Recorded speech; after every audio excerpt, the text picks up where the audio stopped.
നമ്മൾ കൃത്യമായി പറഞ്ഞു, ഇത് മാർക്സത്തിൻ്റെ പരാജയമല്ല, അതിൻ്റെ പ്രയോഗത്തിൽ ചില പോരായ്മകളുണ്ടായിട്ടുണ്ട്. ആ പോരായ്മകളാണ് ഈ രീതിയിൽ സംഭവങ്ങൾ എത്തിച്ചത്. മാത്രമല്ല, കൃത്യമായ ദിശാബോധം, അന്തിമ വിജയം സോഷ്യലിസത്തിൽ തന്നെയായിരിക്കും എന്ന കൃത്യമായ ദിശാബോധം ലോകത്തിന് മുന്നിൽ തന്നെ അവതരിപ്പിക്കാൻ ഇന്ത്യയിലെ CPIM-ന് കഴിഞ്ഞു. ഇത് അന്ന് വലിയ പുകിലുണ്ടാക്കിയതാണ് എന്ന് ഓർമ്മയുണ്ടാവുമല്ലോ. നമ്മുടെ കേരളത്തിലെ വലതുപക്ഷ ചേരിക്ക് നേതൃത്വം കൊടുക്കുന്ന വലതുപക്ഷ മാധ്യമം എന്തുകൊണ്ടാണ് ഇത് പിരിച്ചുവിടാത്തത് എന്നായിരുന്നു ആ ഘട്ടത്തിൽ ചോദിച്ചിരുന്നത്. വലിയ ആക്ഷേപമായിരുന്നു പിരിച്ചുവിടാത്തതിനെക്കുറിച്ച്.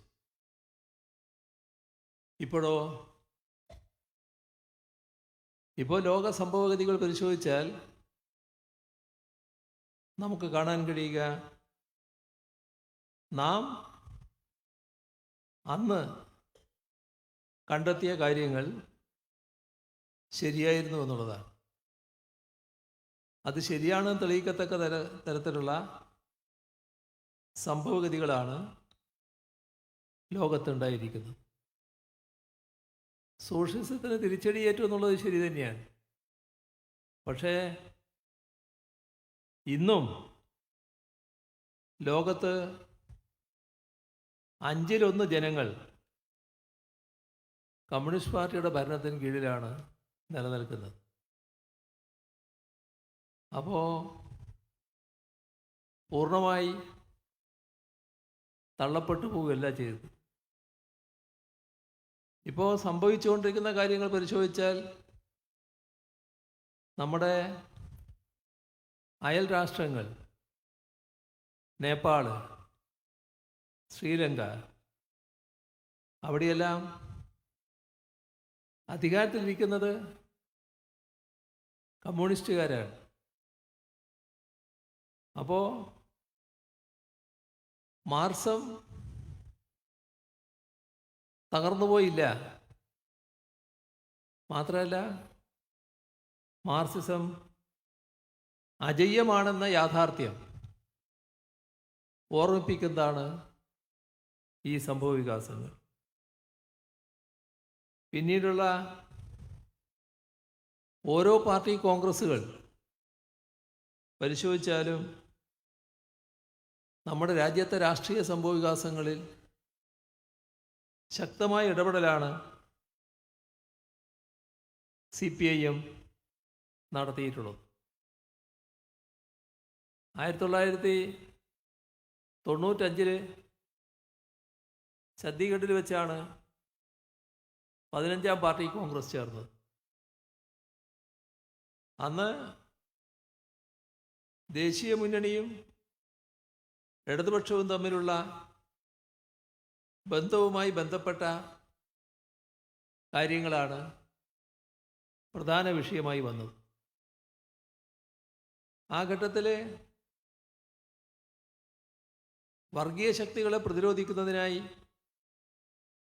നാം നടത്തേണ്ട ഇടപെടലുകൾ, ആഗോളവൽക്കരണ നയത്തിനെതിരെയുള്ള പോരാട്ടം ഏത് രീതിയിൽ മുന്നോട്ട് കൊണ്ടുപോകണമെന്ന കാഴ്ചപ്പാട്, ഇതെല്ലാം കൃത്യമായി അവതരിപ്പിക്കുകയും തുറന്നുള്ള ഓരോ പാർട്ടി കോൺഗ്രസ്സിലും അതുമായി ബന്ധപ്പെട്ട വിശദമായ ചർച്ചകൾ, കാഴ്ചപ്പാടുകൾ അവതരിപ്പിക്കൽ തുറന്നു വരികയും ചെയ്തു. ഇപ്പോൾ കഴിഞ്ഞ പാർട്ടി കോൺഗ്രസ് മുന്നോട്ട് വെച്ച രാഷ്ട്രീയ നിലപാടുകൾ ഈ ഘട്ടത്തിൽ നാം വിശദമായി ചർച്ച ചെയ്തതാണ്. അത് നമ്മുടെ രാജ്യത്തെ ഒരു മതാധിഷ്ഠിത രാഷ്ട്രമാക്കി മാറ്റുന്നതിനുള്ള ശ്രമമാണ് സംഘപരിവാറും മറ്റും ശക്തമായി ഇവിടെ നടത്തി വന്നത്. ഈ അജണ്ട, അതായത് നമ്മുടെ രാജ്യത്തെ ഒരു മതാധിഷ്ഠിത രാഷ്ട്രമാക്കി മാറ്റൽ, അത് മാറ്റാനാവാത്തൊരു സാഹചര്യം സൃഷ്ടിക്കുന്നതിന് കഴിഞ്ഞ 23-ാം പാർട്ടി കോൺഗ്രസിൻ്റെ കാഴ്ചപ്പാട് നല്ല ഫലം ചെയ്തിട്ടുണ്ട്. അതിൻ്റെ അടിസ്ഥാനത്തിൽ ജനകീയ പ്രശ്നങ്ങൾ ഉയർത്തിപ്പിടിച്ചുകൊണ്ടുള്ള പ്രക്ഷോഭങ്ങളിലൂടെ ആഗോളവൽക്കരണ നയങ്ങളെ പ്രതിരോധിക്കേണ്ടതിൻ്റെ പ്രാധാന്യം നാം പ്രത്യേകമായി എടുത്തു പറയുകയുണ്ടായി. ഇതിൻ്റെ അടിസ്ഥാനത്തിൽ ദ്വിമുഖ പോരാട്ടം, അതിനാണ് നമ്മുടെ പാർട്ടി ശ്രദ്ധിച്ചത്. ഒരു വശത്ത് വർഗീയതയെ പ്രതിരോധിക്കുക, വർഗീയതയെ പ്രതിരോധിക്കുന്നതിനായി വർഗീയതയെ പ്രതിരോധിക്കാൻ തയ്യാറുള്ള എല്ലാവരുമായും ചേർന്നുകൊണ്ടുള്ള വിശാലമായ ഒരു ജനകീയ ഐക്യമുന്നണി നമ്മുടെ രാജ്യത്ത് ഉയർന്നു വരേണ്ടതിൻ്റെ ആവശ്യകത, വർഗീയതയ്ക്കെതിരെയുള്ള എല്ലാവരെയും സഹകരിപ്പിക്കുക, അതാണ് ഒരു വശത്ത് നാം മുന്നോട്ട് വെച്ച കാഴ്ചപ്പാട്. അതേസമയം തന്നെ ആഗോളവൽക്കരണ നയങ്ങൾ സൃഷ്ടിക്കുന്ന കടുത്ത പ്രത്യാഘാതങ്ങളുണ്ട്. ആഗോളവൽക്കരണ നയങ്ങൾക്കെതിരെയുള്ള ശക്തമായ പോരാട്ടം സംഘടിപ്പിക്കേണ്ടതിൻ്റെ പ്രാധാന്യം നാം എടുത്തു പറയുകയും ചെയ്തു. ഇപ്പോൾ രണ്ട് നിലപാടുകൾ, ആ രണ്ട് നിലപാടുകൾ നമ്മുടെ രാജ്യത്തെ ഒരു മതനിരപേക്ഷ രാഷ്ട്രമായി നിലനിർത്തുന്നതിന് അടിസ്ഥാനമായി മാറി എന്നതാണ് കാണാൻ നമുക്ക് കഴിയുക. നാം പറഞ്ഞത് വിവിധ സംസ്ഥാനങ്ങളാണ് നമ്മുടെ രാജ്യത്ത്. ഓരോ സംസ്ഥാനത്തിലുമുള്ള പ്രത്യേകമായ നിലപാടുകളുണ്ട്. ആ ഓരോ സംസ്ഥാനത്തിലും BJP വിരുദ്ധമായി ചിന്തിക്കുന്ന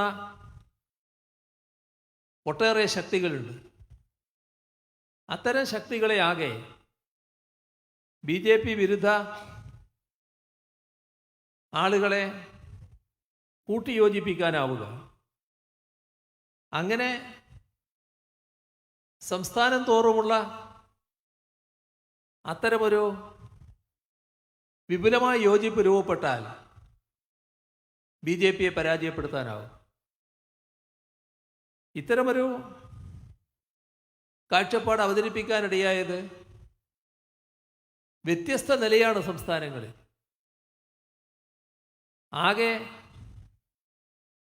ഏകീകൃതമായൊരു സമീപനം സ്വീകരിച്ചു പോകാനാവില്ല.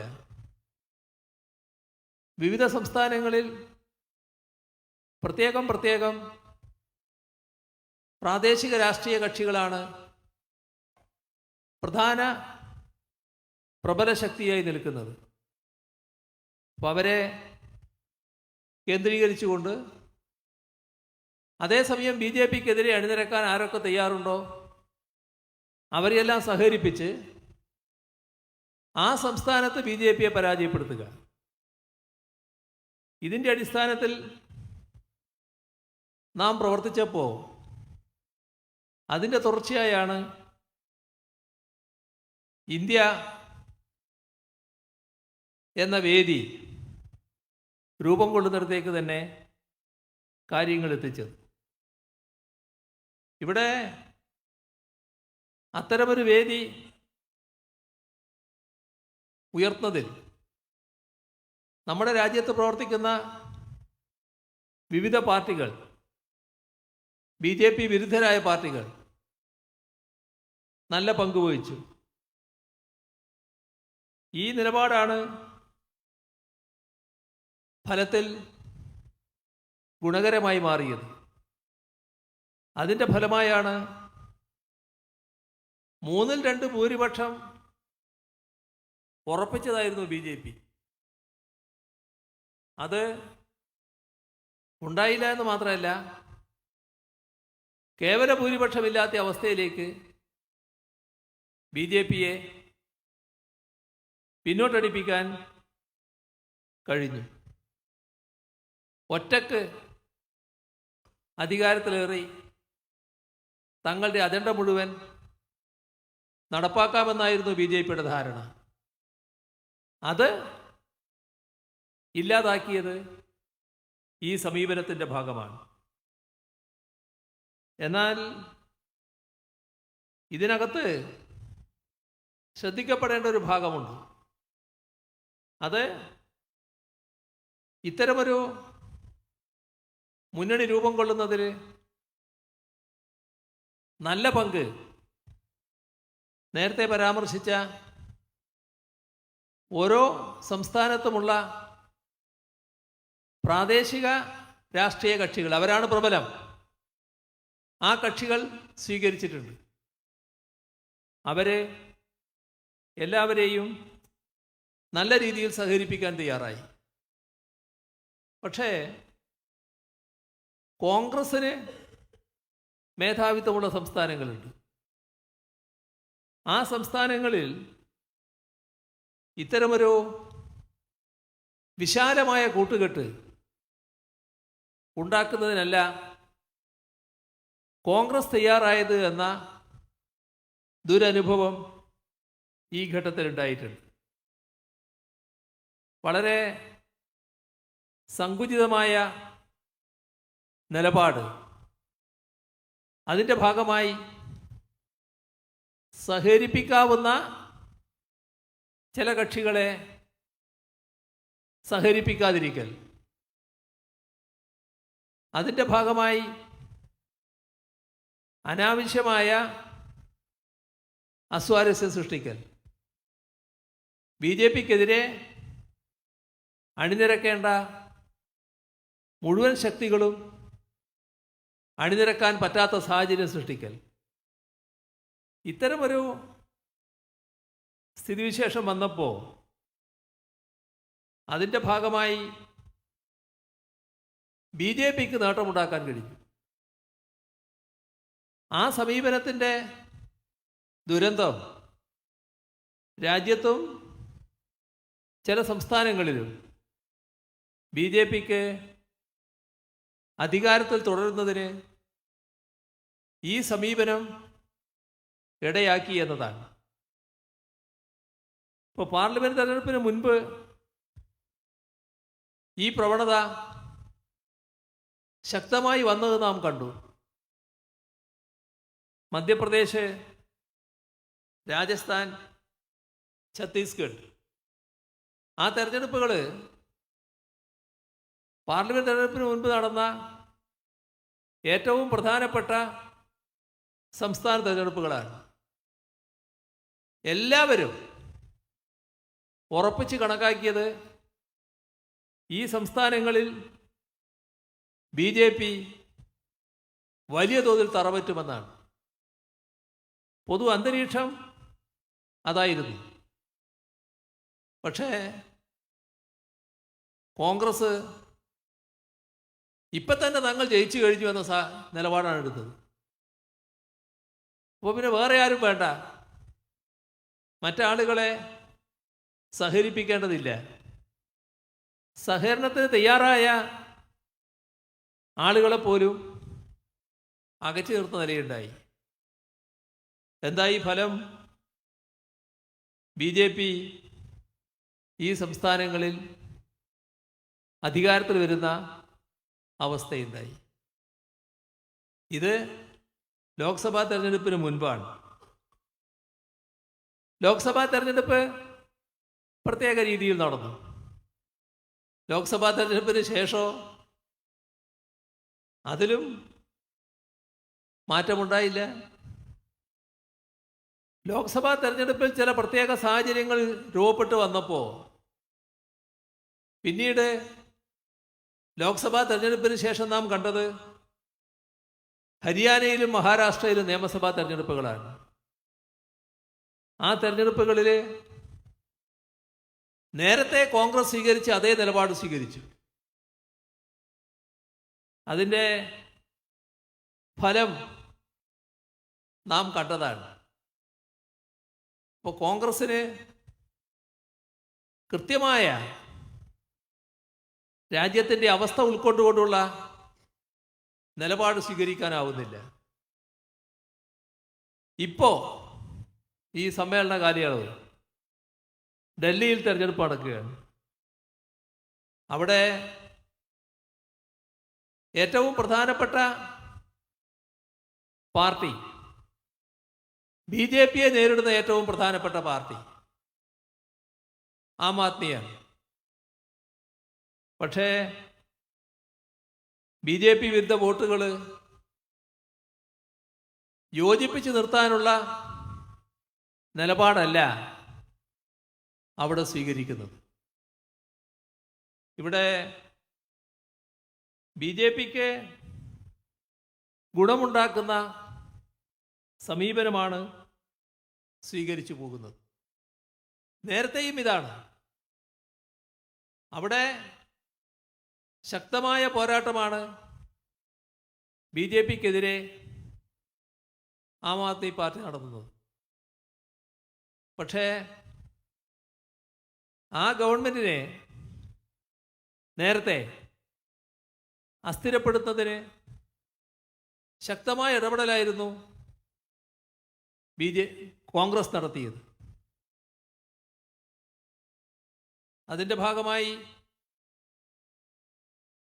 കെജ്രിവാളിനെ എന്തുകൊണ്ട് കേസിൽപ്പെടുത്തുന്നില്ല, എന്തുകൊണ്ട് അറസ്റ്റ് ചെയ്യുന്നില്ല എന്നുവരെ നേരത്തെ കോൺഗ്രസ് ചോദിക്കുന്ന നിലയുണ്ടായി. ഇത് പഴയ കാര്യം. പിന്നീട് ഇന്ത്യ മുന്നണിയായി മത്സരിച്ചു. ഇപ്പോഴും അതേ നില വീണ്ടും വന്നിരിക്കുന്നു. ശക്തമായ ആക്രമണം ആം ആദ്മി പാർട്ടിക്കെതിരെ നടത്തുകയാണ്. ഇന്ന് മാധ്യമങ്ങൾ റിപ്പോർട്ട് ചെയ്തിട്ടുള്ളത് അവിടെ ആം ആദ്മി പാർട്ടിക്കെതിരെ പ്രചരണം നടത്താൻ രാഹുൽ ഗാന്ധി തന്നെ പോകുന്നു എന്നുള്ളതാണ്. അപ്പോൾ നമ്മുടെ രാജ്യത്തിൻ്റെ യാഥാർത്ഥ്യം ഉൾക്കൊണ്ട് BJPക്കെതിരായി വോട്ട് സമാഹരിക്കുന്നതിനുള്ള നിലപാടല്ല കോൺഗ്രസ് സ്വീകരിക്കുന്നത്. ഇവിടെ ശ്രദ്ധിക്കേണ്ട മറ്റൊരു കാര്യം, രാജ്യത്തിനകത്ത് വലിയ തോതിൽ ജനങ്ങളുടെ ജീവൽ പ്രശ്നങ്ങളുണ്ട്. ആ ജീവൽ പ്രശ്നങ്ങൾ പരിഹരിക്കുന്നതിന് ഒരു വസ്തു കേന്ദ്ര ഗവൺമെൻറ് ചെയ്യുന്നില്ല. പാവപ്പെട്ടവരെ കൂടുതൽ പാപ്പരീകരിക്കുന്ന നിലപാടാണ് ഗവൺമെൻറ് സ്വീകരിച്ചു പോകുന്നത്. അപ്പോൾ നമ്മുടെ രാജ്യത്തെ ജനങ്ങളെ ബാധിക്കുന്ന പ്രശ്നങ്ങൾ അവ ഏറ്റെടുത്തുകൊണ്ടുള്ള പ്രക്ഷോഭങ്ങൾ ഉയർത്തിക്കൊണ്ടുവരൽ വളരെ പ്രധാനമാണ്. ആ പ്രക്ഷോഭങ്ങൾക്ക് നേതൃത്വം നൽകുന്നത് ഇടതുപക്ഷമാണ് എന്നതും യാഥാർത്ഥ്യമാണ്. ഇപ്പോൾ നമ്മുടെ രാജ്യം കണ്ട ശക്തമായ കർഷക പ്രക്ഷോഭം, ഇന്ത്യയിൽ ഉയർന്നു വന്നിട്ടുള്ള തൊഴിലാളി പ്രക്ഷോഭങ്ങൾ, നമ്മുടെ വിദ്യാർത്ഥി മേഖലയിലുള്ള സമരങ്ങൾ, മഹിളകളുടെ വിവിധ പ്രക്ഷോഭങ്ങൾ, സമരങ്ങൾ, ഇതിലെല്ലാം ഇതാണ് നമുക്ക് കാണാൻ സാധിക്കുക. അതോടൊപ്പം BJP-യുടെ അഴിമതി നല്ല രീതിയിൽ പുറത്തു കൊണ്ടുവരാൻ ഇടയാക്കിയതാണ് ഇലക്ട്രൽ ബോണ്ടുമായി ബന്ധപ്പെട്ട വിഷയങ്ങൾ. അതിന് നേതൃത്വം നൽകിയതും ശരിയായി ഇടപെട്ടതും CPIM ആണ് എന്നതും എല്ലാവർക്കും അറിയാവുന്ന കാര്യമാണ്. ഇവിടെ രാമക്ഷേത്രം BJP വോട്ട് സമാഹരിക്കാനുള്ള ഒന്നാക്കിയാണ് മാറ്റിയത്.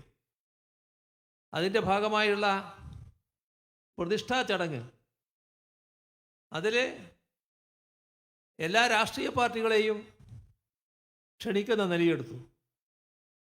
അപ്പോൾ ആ രാഷ്ട്രീയ പാർട്ടികളുടെ യഥാർത്ഥ നില എന്തായിരിക്കുമെന്നത് ആർക്കും അപ്പോൾ പറയാൻ കഴിയില്ല.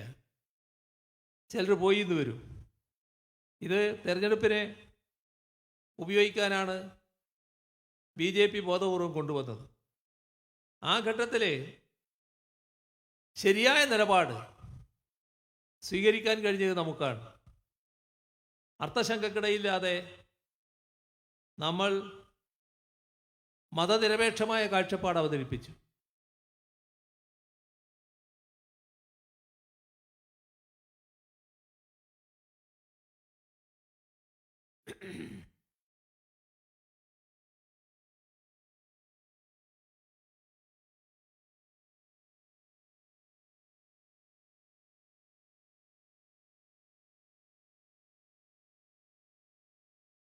അതിൻ്റെ ഭാഗമായി നമ്മളതിൽ നിന്ന് മാറി നിന്നു. അത് മറ്റുള്ളവരും തുടരുന്നതിനിടയായി. അപ്പോൾ അത്തരമൊരു ശരിയായ കാഴ്ചപ്പാട് ഇടതുപക്ഷം സ്വീകരിച്ചതുകൊണ്ടാണ് ഇന്ത്യാ വേദിയിൽപ്പെട്ട മറ്റുള്ളവരും അതേ നിലപാട് സ്വീകരിക്കുന്നതിനിടയാക്കിയത്. ഇത്തരമൊരു നിലപാട് പൊതുവെ സ്വീകരിക്കാൻ കഴിഞ്ഞിരുന്നില്ലെങ്കിലോ പിന്നെ മതനിരപേക്ഷ മുദ്രാവാക്യം അത് മുന്നോട്ട് വെക്കാൻ തന്നെ പ്രയാസം വരുമായിരുന്നു. ഈ തരത്തിൽ നമ്മുടെ രാജ്യത്തിൻ്റെ രാഷ്ട്രീയ സംഭവവികാസങ്ങളിൽ എല്ലാ ഘട്ടങ്ങളിലും പാർട്ടി സ്വീകരിച്ച സമീപനം രാജ്യത്തിൻ്റെ മുന്നോട്ട് പോക്കിന് പ്രധാന പങ്ക് വഹിച്ചിട്ടുണ്ട് എന്ന് കാണാൻ നമുക്ക് കഴിയും. നമ്മുടെ രാജ്യത്ത് മാത്രമല്ല, ലോക രാഷ്ട്രീയ രംഗത്തും ജനകീയമായ സമീപനം കമ്മ്യൂണിസ്റ്റുകാരാണ് വളർത്തിയെടുക്കുന്നത്. ഇപ്പോൾ അമേരിക്കയുടെ നീക്കം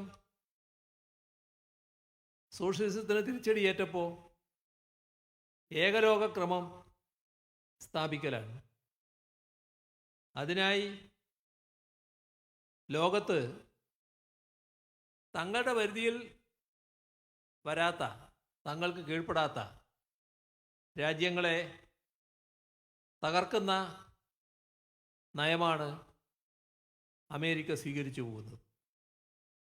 ഒരുപാട് ഉദാഹരണങ്ങൾ ഇറാഖിൻ്റെത്, ലിബിയയുടേത്, ഇപ്പോൾ അവസാനം സിറിയയുടേത് എല്ലാം നാം കാണുകയാണ്. പാലസ്തീൻ പ്രശ്നമെന്നത് അമേരിക്കൻ നയത്തിൻ്റെ ഭാഗമായി നിലനിൽക്കുന്ന ഒരു പ്രശ്നവുമാണ്. നാം കാണേണ്ടത് 1991 സോവിയറ്റ് യൂണിയൻ്റെ തകർച്ചയും സോഷ്യലിസ്റ്റ് ചേരിക്ക് ഏറ്റ തിരിച്ചടിയും ഇത് ലോകശാക്തിക ബലാബലത്തിൽ വലിയ മാറ്റമാണ് സൃഷ്ടിച്ചത്. ഇതിൻ്റെ ഫലമെന്താണ്? അതിനു മുൻപ് സോവിയറ്റ് യൂണിയൻ ശക്തമായ സാന്നിധ്യമായിരുന്നു. അപ്പോൾ പല ഘട്ടത്തിലും ശക്തമായ ഇടപെടൽ നടത്താൻ സോവിയറ്റ് യൂണിയന് കഴിഞ്ഞിരുന്നു. ഇപ്പോൾ ചൈന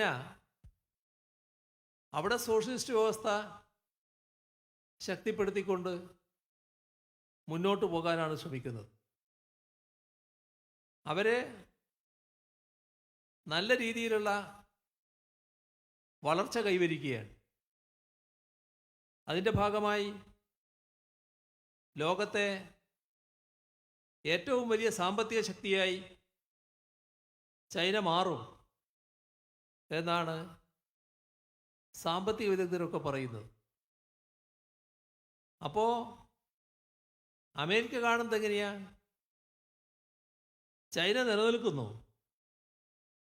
അത് തന്നെ ഏറ്റവും വലിയ വെല്ലുവിളിയാണ് എന്ന രീതിയിലാണ് അമേരിക്കൻ സാമ്രാജ്യത്വം അതിനെ കാണുന്നത്.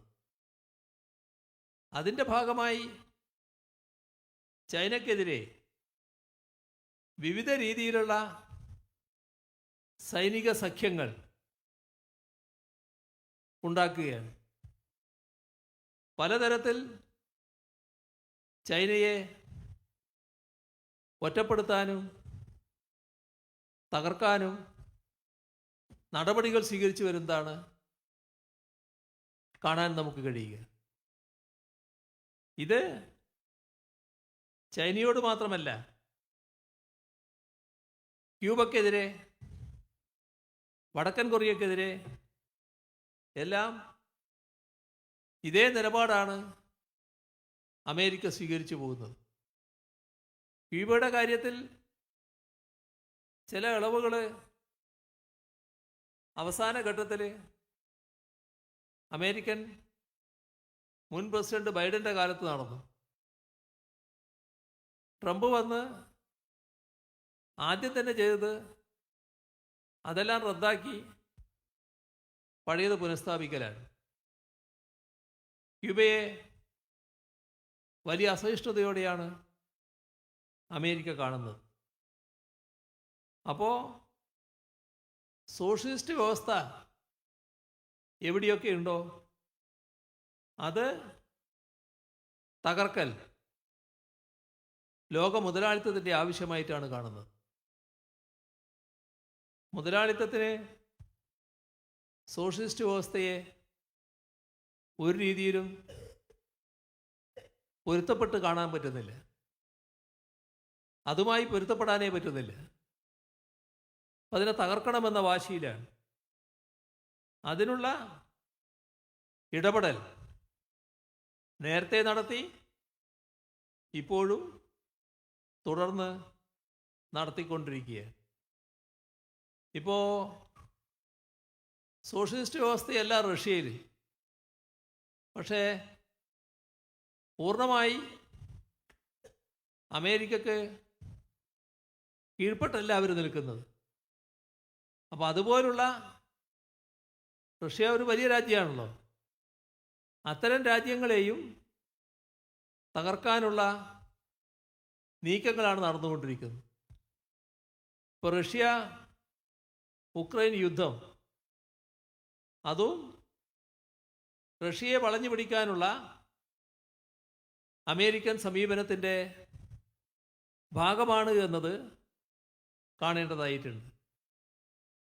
ഇങ്ങനെ പരിശോധിച്ചാൽ ലോകത്തിൻ്റെ സമാധാനത്തിന് ഭീഷണിയായി നിൽക്കുന്നത് അമേരിക്കൻ സാമ്രാജ്യത്വമാണ്. നാം കാണേണ്ടത് ലോകത്താകെയുള്ള സൈനിക ചെലവ്, ആ സൈനിക ചെലവിൻ്റെ 40% അമേരിക്കയുടേതാണ്. യുദ്ധഭീഷണി സൃഷ്ടിച്ച അതിൻ്റെ ഭാഗമായി ആയുധങ്ങൾ ചെലവഴിക്കുക എന്നത് അമേരിക്കയുടെ ഏറ്റവും പ്രധാനപ്പെട്ട നയസമീപനമാണ്. ഇത്തരത്തിലെ മുതലാളിത്തം പൊതുവെ ലോകരംഗത്ത് നിലപാടുകൾ സ്വീകരിച്ചു പോവുകയാണ്. ഇത് പലവിധ പ്രതിരോധങ്ങൾക്കിടയാക്കുന്നുണ്ട്. പല രൂപത്തിലുള്ള പ്രതിരോധങ്ങൾ ലോകരംഗത്ത് ഇതിനെതിരെ ഉയർന്നു വരുന്നുണ്ട് എന്നത് നാം കാണണം. അതിലേറ്റവും പ്രധാനപ്പെട്ട ഒന്നാണ് റഷ്യയും ചൈനയും തമ്മിലുള്ള ബന്ധം. ഇപ്പോൾ റഷ്യയുടെ കയറ്റുമതിയിൽ 1/3 ചൈനയുമായാണ്. ഇപ്പോൾ റഷ്യയാണ് ചൈനയ്ക്ക് ഏറ്റവും കൂടുതൽ എണ്ണ വിൽക്കുന്നത്. ഇതൊരു ഈ സാഹചര്യത്തിൽ ഉയർന്നു വന്ന പ്രത്യേക യോജിപ്പാണ്. അതേപോലെ തന്നെ ലാറ്റിൻ അമേരിക്കൻ രാജ്യങ്ങൾ, ആ രാജ്യങ്ങളിൽ ഇടതുപക്ഷ സർക്കാരുകൾ വളർന്നു വരുന്നുണ്ട്. സോഷ്യലിസ്റ്റ് രാഷ്ട്രങ്ങളുടെ വളർച്ചയും ജനാധിപത്യ രാഷ്ട്രങ്ങളുടെ സാമ്രാജ്യത്വ വിരുദ്ധ സ്വഭാവം ഉറപ്പിച്ചു നിർത്തൽ, ഇതൊക്കെ ഏറ്റവും പ്രധാനമാണ് എന്നതാണ് നാം കാണേണ്ടത്. ലോകത്ത് സംഭവിക്കുന്ന മറ്റൊരു കാര്യം നാം ശ്രദ്ധിച്ചു പോകേണ്ടതായിട്ടുണ്ട്. അത് വലതുപക്ഷ ശക്തികൾ പിടിമുറുക്കാനുള്ള നടപടികൾ ലോകരംഗത്ത് സ്വീകരിച്ചു വരികയാണ്. ആഗോളവൽക്കരണ നയം കോർപ്പറേറ്റുകൾക്ക് ലാഭം കൊയ്യാൻ ആ ലക്ഷ്യത്തോടെയാണ് നടപ്പാക്കുന്നത്. അത് നടപ്പാക്കാനാണ് സർക്കാരുകൾ ഈ നയം അംഗീകരിച്ചിടത്തെല്ലാം ശ്രമിച്ചു വരുന്നത്. അപ്പോൾ ഇവയ്ക്കെതിരെയുള്ള ജനവികാരം സ്വാഭാവികമായും ജനങ്ങൾ വലിയ ദുരിതത്തിലാണ് ആവുന്നത്. അപ്പം അതിനെതിരെ കടുത്ത ജനവികാരം ശക്തിപ്പെടും. ആ ജനവികാരത്തെ തെറ്റായ രീതിയിലേക്ക് തിരിച്ചുവിട്ട് അതിലൂടെ കരുത്ത് നേടാൻ വലതുപക്ഷം ശ്രമിക്കുകയാണ്. അപ്പോൾ ഇവിടെ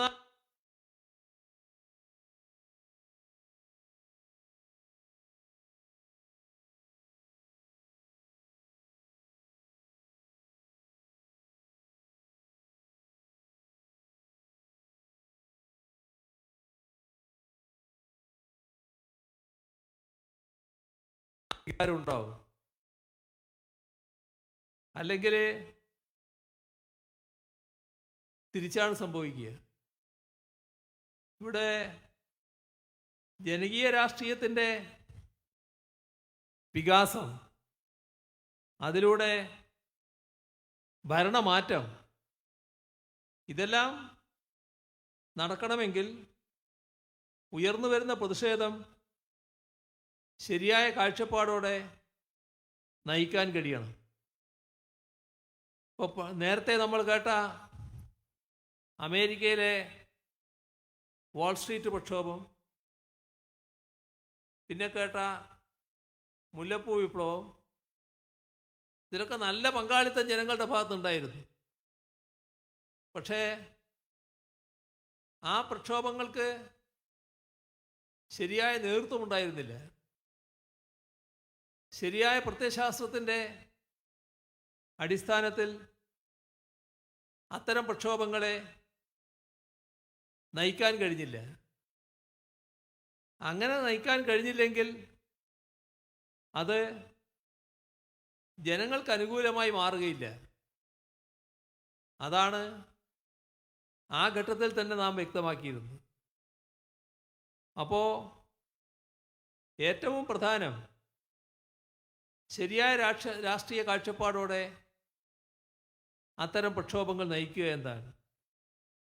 അങ്ങനെ നയിക്കാൻ കഴിയാതിരുന്നതുകൊണ്ടാണ് ഈ വലിയ പ്രക്ഷോഭങ്ങൾ നടന്നെങ്കിലും അവിടെയൊന്നും അതിനനുസരിച്ചുള്ള ഭരണമാറ്റത്തിലേക്ക് എത്താതിരുന്നത്. ഇവിടെ വാൾസ്ട്രീറ്റ് പ്രക്ഷോഭത്തെ തുറന്നു നടന്ന തെരഞ്ഞെടുപ്പിൽ അവിടുത്തെ തോതിലുള്ള ഭരണമാറ്റം പോലും ഉണ്ടായില്ല.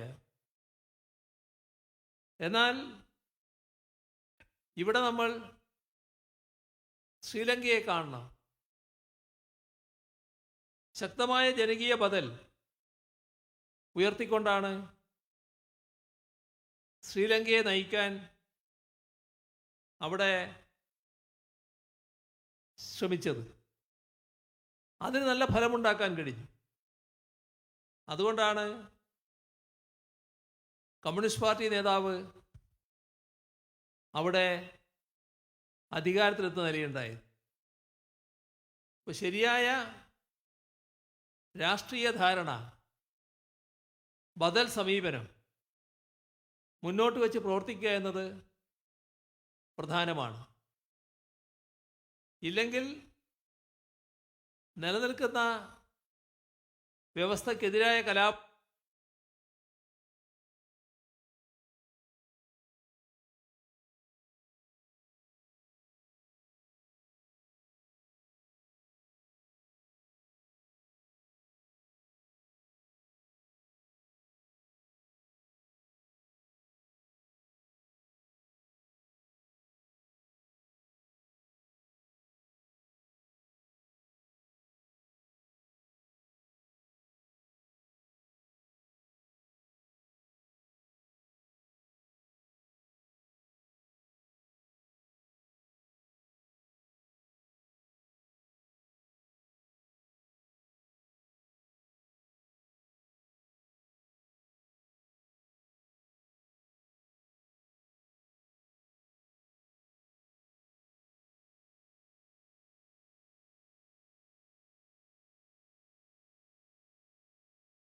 പക്ഷേ അമേരിക്കയിലെ ട്രംപിൻ്റെ വിജയം ലോകത്തിന് തന്നെ വലിയ തിരിച്ചടിയാണ് നൽകിയിരിക്കുന്നത്. നേരത്തെ തന്നെ സ്ത്രീവിരുദ്ധമായ നിലപാടുകൾ ട്രംപ് സ്വീകരിക്കാറുണ്ട്.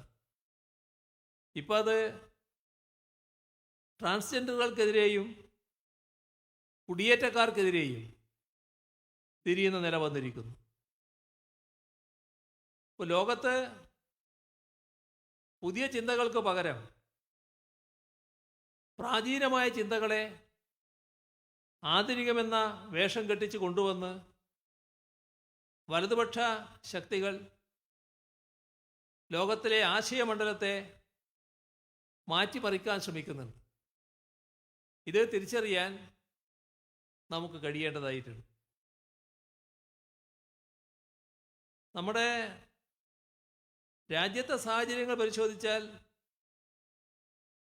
BJPയുടെ എല്ലാ മികവോടെയും വീണ്ടും തിരിച്ചു വരുമെന്ന് അവരുടെ പ്രതീക്ഷ. 3-2 ഭൂരിപക്ഷം നേടി അധികാരത്തിൽ വരും. അത് തടയുന്നതിന് നല്ല ഇടപെടൽ നടത്താൻ നമുക്കായിട്ടുണ്ട്. പക്ഷേ പ്രതീക്ഷിച്ച നേട്ടം മുഴുവനായില്ല എന്നത് അതിൻ്റെ കൂടെ കാണേണ്ടതുമാണ്.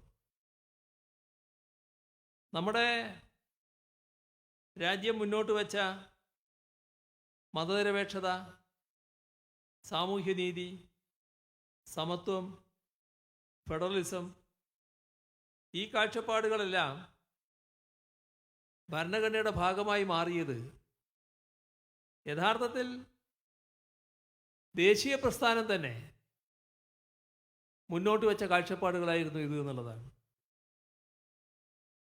ആ സമരത്തിൽ പങ്കെടുക്കാതിരിക്കുകയും ബ്രിട്ടീഷുകാരെ സഹായിക്കുകയും ചെയ്ത BJPയെ സംബന്ധിച്ചിടത്തോളം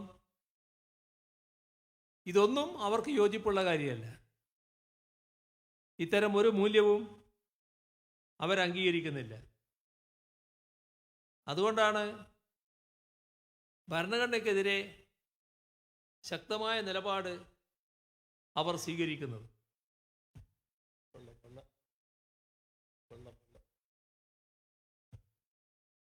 ഭരണഘടനയ്ക്ക് പകരം മറ്റ് നിയമങ്ങളെ,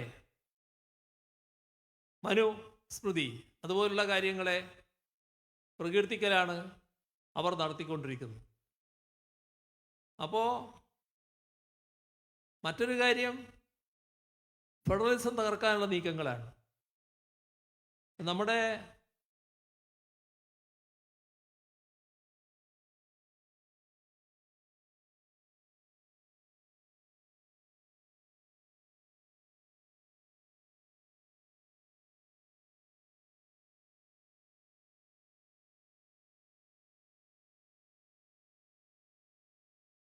രാജ്യത്ത് കേന്ദ്രീകൃതമായ ഭരണ സംവിധാനം കേന്ദ്രത്തിൽ വേണം. എന്നാൽ സംതൃപ്തമായ സംസ്ഥാനങ്ങളും അതേ ഭാഗത്ത് നിലനിൽക്കണം. ഇവിടെ സംസ്ഥാന സർക്കാരുകളുടെ അധികാരം ഇല്ലാതാക്കുക, കേന്ദ്രത്തിൻ്റെ നയം രാജ്യത്താകെ അടിച്ചേൽപ്പിക്കുക, ഇതാണ് ഇപ്പോൾ കേന്ദ്ര ഗവൺമെൻറ് ചെയ്തുകൊണ്ടിരിക്കുന്നത്. അതിൽ അവർ പ്രധാനമായും കേന്ദ്രീകരിച്ചിട്ടുള്ള ഒരു മേഖല വിദ്യാഭ്യാസത്തിൻ്റേതാണ്. വിദ്യാഭ്യാസത്തെ വർഗീയവൽക്കരിച്ചാൽ ഭാവിയിൽ രാജ്യത്തെ ആകെ അവരുദ്ദേശിക്കുന്ന തരത്തിൽ മാറ്റാനാകുമെന്നാണ് അവർ കണക്കുകൂട്ടുന്നത്. ഇപ്പോൾ സംസ്ഥാനങ്ങൾ തങ്ങളുടേതായ അധികാരം ഉപയോഗിച്ച് ഇതിനെ പ്രതിരോധിക്കാൻ ശ്രമിച്ചു വരികയാണ്. ഇപ്പോൾ ഫെഡറൽ സംവിധാനം പൂർണ്ണമായി തകർത്താൽ സംസ്ഥാനങ്ങളുടെ അധികാരം പൂർണ്ണമായി ഇല്ലാതാക്കാം. ഇതാണ് കേന്ദ്ര ഗവൺമെൻറ് കണക്കുകൂട്ടുന്നത്. ഇപ്പോൾ ഫെഡറലിസത്തിനെതിരെയുള്ള ശക്തമായ നടപടികൾ നീങ്ങിക്കൊണ്ടിരിക്കുകയാണ്. ഇവിടെ സംസ്ഥാന സർക്കാരുകളുടെ അധികാരം ഇല്ലാതാക്കുക, സ്റ്റേറ്റ് ലിസ്റ്റിൽ നിലനിൽക്കുന്ന വകുപ്പുകളുണ്ട്, അവയെ കൺകറന്റ് ലിസ്റ്റിലേക്ക്, കേന്ദ്ര ലിസ്റ്റിലേക്ക് മാറ്റുക. ഇതൊക്കെ കേന്ദ്ര ഗവൺമെൻറ് ഇപ്പോൾ ചെയ്തുകൊണ്ടിരിക്കുകയാണ്. കേന്ദ്ര നിയമം സംസ്ഥാനത്തിൻ്റെ നിയമം വ്യത്യസ്തമാണെങ്കിൽ കേന്ദ്ര നിയമമാണ് സാധാരണഗതിയിൽ പരിഗണിക്കുക. ഈ ഒരു വാദം ഉയർത്തിക്കൊണ്ടാണ് വിദ്യാഭ്യാസ മേഖലയിൽ ഉൾപ്പെടെ പിടിമുറുക്കുന്നതിന് ശ്രമം നടത്തിക്കൊണ്ടിരിക്കുന്നത്. ഇപ്പോൾ കേന്ദ്ര വിദ്യാഭ്യാസ നിയമം ഇപ്പോൾ UGC ഇറക്കിയിട്ടുള്ള കാര്യങ്ങൾ ഇതെല്ലാം ഇതിൻ്റെ അടിസ്ഥാനത്തിലുള്ളതാണ്.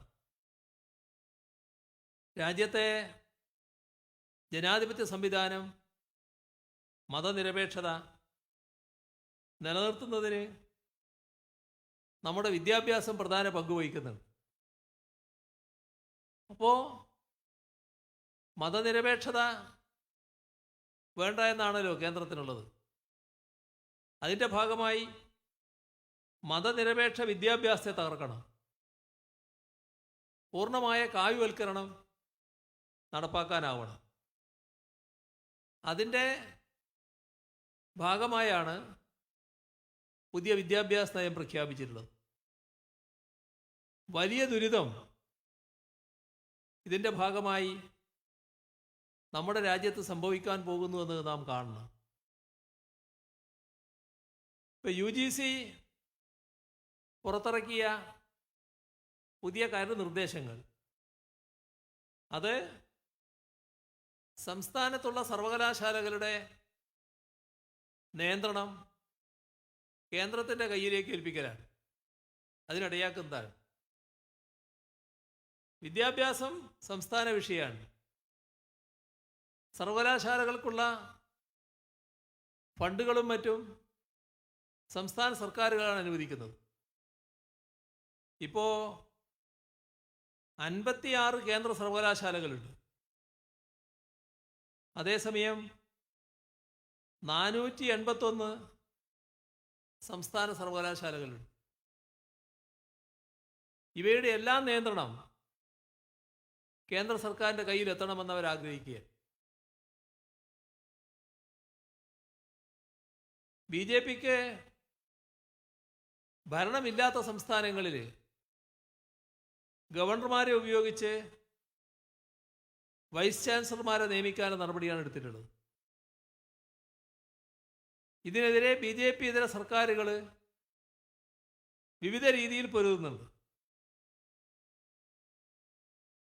വൈസ് ചാൻസലർമാരെ നിയമിക്കുന്നതിൻ്റെ അധികാരം കേന്ദ്രത്തിന് ലഭിക്കും വിധമാണ് പുതിയ മാർഗനിർദ്ദേശങ്ങൾ. VCമാരെ നിയമിക്കുന്ന അധികാരം ഗവർണർക്ക് നൽകുന്നതാണ് കരട്. ഇപ്പോൾ 3 അംഗ സമിതി, അതിൽ 2 പേര് ചാൻസലർ,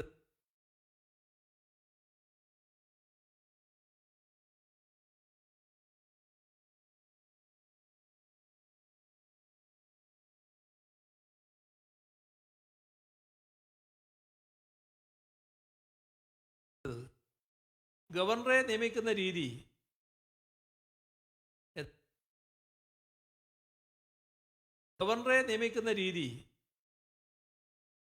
യഥാർത്ഥത്തിൽ സംസ്ഥാന സർക്കാരുകളുടെ അധികാരത്തെ തന്നെ ഇല്ലാതാക്കലാണ്. ഗവർണർക്ക് ചാൻസലർ പദവി നൽകുന്നതിന് ഒരു ന്യായീകരണവുമില്ല എന്ന് പറഞ്ഞത് കുഞ്ചി കമ്മീഷനായിരുന്നു. ഇത് അഖിലേന്ത്യാ തലത്തിൽ തന്നെ വരുന്നതോടെ സംസ്ഥാനങ്ങൾക്കുള്ള അധികാരം പൂർണ്ണമായി ഇല്ലാതാക്കാനാണ് കേന്ദ്ര ഗവൺമെൻറ് ശ്രമിക്കുന്നത്. അതോടൊപ്പം വൈസ് ചാൻസലർമാരായി നിയമിക്കുന്നവർക്ക് അധ്യാപന പരിചയം വേണ്ടതില്ല എന്ന സമീപനം സ്വീകരിച്ചിരിക്കുകയാണ്. അധ്യാപക വൃത്തി എടുക്കണ്ട. ഇവിടെ കാണേണ്ടത് കോളേജ് പ്രിൻസിപ്പൽമാരെയും അധ്യാപകരെയും ഈ രീതിയിൽ നിയമിക്കാനാകുമെന്നതാണ്. കോളേജ് മാനേജ്മെൻറ്റ് കമ്മിറ്റിക്ക് അതിൽ നിന്ന് 2 പേര്, വൈസ് ചാൻസലറുടെ പ്രതിനിധികളായി 3 പേര്, അപ്പോൾ 5 പേര്. അവരാണ് പ്രിൻസിപ്പാളിനെ തിരഞ്ഞെടുക്കേണ്ടത്. പക്ഷേ 3 ആൾ വൈസ് ചാൻസലറുടെ പ്രതിനിധികളാണ്. അധ്യാപക നിയമനത്തിനാണെങ്കിൽ VC നിർദ്ദേശിക്കുന്ന 5 പേരുടെ പാനൽ, അതിൽ നിന്ന് 3 വിഷയ വിദഗ്ധരെ കോളേജ് ഇൻ്റർവ്യൂവിന് തീരുമാനിക്കാം. ചുരുക്കത്തിൽ സംഭവിക്കാൻ പോകുന്നത് സംഘപരിവാർ നിശ്ചയിക്കുന്നയാൾ സർവകലാശാല വൈസ് ചാൻസലറാവും. അവർ നിർദ്ദേശിക്കുന്നയാൾ കോളേജ് പ്രിൻസിപ്പാളാവും, അധ്യാപകരാവും. ഈ ഒരു അവസ്ഥയിലേക്കാണ് രാജ്യത്തെ കൊണ്ടുപോകുന്നത്. ഇത്തരം കാര്യങ്ങൾ നടപ്പിലാക്കുന്നതിന് വീഴ്ച വരുത്തിയാൽ ഉന്നത വിദ്യാഭ്യാസ സ്ഥാപനങ്ങളുടെ പട്ടികയിൽ തന്നെ ആ സ്ഥാപനത്തെ കേന്ദ്ര സർക്കാർ നീക്കം ചെയ്ത് കളയും. എവിടത്തേക്കാണ് പോകുന്നത് എന്നത് ഗൗരവമായി കാണേണ്ടതാണ്. ഇപ്പോൾ രാജ്യത്തെ കായ്വൽക്കരിക്കുന്നതിനുള്ള അജണ്ടയാണ് പുതിയ വിദ്യാഭ്യാസ നയത്തിലൂടെ കേന്ദ്ര സർക്കാർ മുന്നോട്ട് വെക്കുന്നത്. ഇത് ശക്തമായി പ്രതിരോധിക്കേണ്ടതായിരിക്കുകയാണ്. കേന്ദ്ര സർക്കാർ മുന്നോട്ട് വെക്കുന്ന ആഗോളവൽക്കരണ നയങ്ങൾ ഇത് സംസ്ഥാനങ്ങൾക്കുള്ള അധികാരം അതിനാണ് തടസ്സം സൃഷ്ടിക്കുന്നത്. മാത്രമല്ല ഫെഡറലിസത്തെ തകർക്കാനും ഉതകുന്നതാണ്. നമ്മുടെ പാർലമെൻറ്റിൻ്റെ പ്രധാനപ്പെട്ട സവിശേഷത എല്ലാ ജനവിഭാഗങ്ങളെയും ഉൾക്കൊള്ളുന്ന ഒന്നായി പാർലമെൻറ്റ് നിലനിൽക്കുന്നു എന്നതാണ്. പക്ഷേ ഇത്തരത്തിൽ ബഹുസ്വരതയെ ഉൾക്കൊള്ളുന്ന പാർലമെൻ്ററി സംവിധാനം സംഘപരിവാറിന് ഇഷ്ടമല്ല. അതുകൊണ്ട് തന്നെ അവർ അംഗീകരിക്കുന്നില്ല. അവർ പ്രസിഡൻഷ്യൽ സംവിധാനം കൊണ്ടുവരാനാണ് ശ്രമിക്കുന്നത്. ഇപ്പോൾ ഒരു രാജ്യം ഒരു തെരഞ്ഞെടുപ്പ്, അതെല്ലാം ഇതിൻ്റെ ഭാഗമായുള്ള മുദ്രാവാക്യമാണ് എന്ന് നാം കാണണം. ഇവിടെ ഭരണഘടനയുടെ അടിസ്ഥാന ശിലകളെക്കുറിച്ച് സുപ്രീം കോടതി നേരത്തെ പറഞ്ഞ കാര്യം, ഭരണഘടനയുടെ അടിസ്ഥാന ശിലകളെ മാറ്റാനാവില്ല. അതാണ് സുപ്രീം കോടതിയുടെ 13 അംഗ ഭരണഘടനാ ബെഞ്ച് കേശവാനന്ദ ഭാരതി കേസിൻ്റെ വിധിയിൽ എടുത്തു പറഞ്ഞ കാര്യം. അപ്പോൾ രാജ്യത്തിൻ്റെ ഭരണഘടനയെ അവരുദ്ദേശിക്കുന്ന രീതിയിൽ തകർക്കാൻ എളുപ്പമല്ല. ഇത് മറികടക്കണം. അതാണ് സംഘപരിവാർ ആഗ്രഹിക്കുന്നത്. അതിന് ജഡ്ജിമാരുടെ നിയമനം തന്നെ കേന്ദ്ര സർക്കാരിന് പൂർണ്ണമായും നടത്താനാവണം. അതിനുള്ള നിർദ്ദേശങ്ങളാണ് ഇപ്പോൾ സംഘപരിവാർ മുന്നോട്ട് വെക്കുന്നത്. അതിനുള്ള നീക്കങ്ങളാണ് നടത്തിക്കൊണ്ടിരിക്കുന്നത്. രാജ്യത്തിൻ്റെ ഐക്യവും അഖണ്ഡതയും അതിൽ പ്രധാന പങ്ക് ഫെഡറലിസത്തിനുണ്ട്. ഈ ഫെഡറൽ സംവിധാനം ദുർബലപ്പെടുത്തുമ്പോൾ സംസ്ഥാനങ്ങളുടെ അധികാരമില്ലാതാകും, രാജ്യത്തിൻ്റെ അഖണ്ഡതയും ഐക്യവും തകരുന്നതിനിടയാക്കും. ഇത്തരമൊരു സമീപനം ഒരുപാട് ഭാഷയും വിവിധ സംസ്കാരങ്ങളുമുള്ള നമ്മുടേതുപോലൊരു രാജ്യത്ത് നടപ്പാക്കിയാൽ രാഷ്ട്രമെന്ന നിലയിലുള്ള അതിൻ്റെ നിലനിൽപ്പ് തന്നെ അപകടത്തിലാകും. നാം കാണേണ്ട ഒരു കാര്യം, ന്യൂനപക്ഷ പരിരക്ഷ അത് മതനിരപേക്ഷതയുടെ ഭാഗമായുള്ള കാര്യമാണ്. ഇവിടെ ന്യൂനപക്ഷങ്ങളെ രണ്ടാംകിട പൗരന്മാരായി മാറ്റുന്നതിനുള്ള ഇടപെടലാണ് നടന്നുകൊണ്ടിരിക്കുന്നത്. രാജ്യത്തെമ്പാടും വ്യാപിച്ചിരിക്കുന്ന ന്യൂനപക്ഷ വേട്ടകൾ അതിലേക്കാണ് വിരൽ ചൂണ്ടുന്നത്. മുസ്ലിം ന്യൂനപക്ഷങ്ങൾക്കെതിരെയാണ് വ്യാപകമായ ആക്രമണം.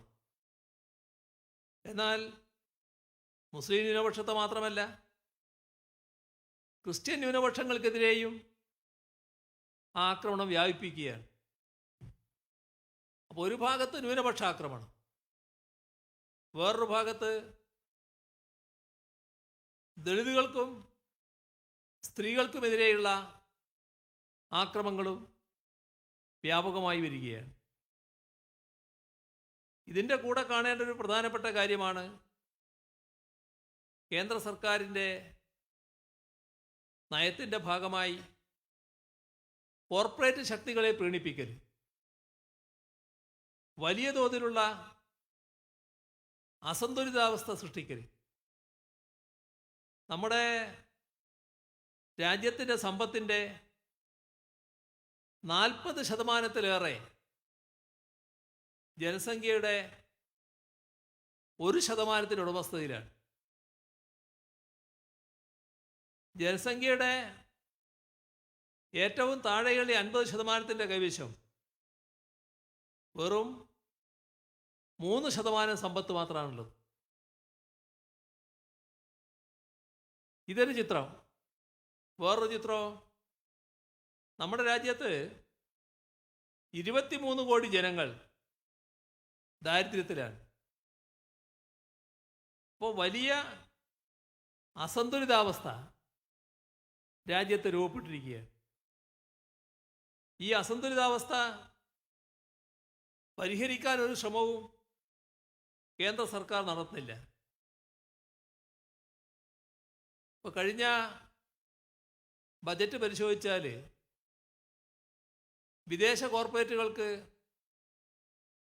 5% നികുതിയാണ് കുറച്ചത്. രാജ്യത്തിലെ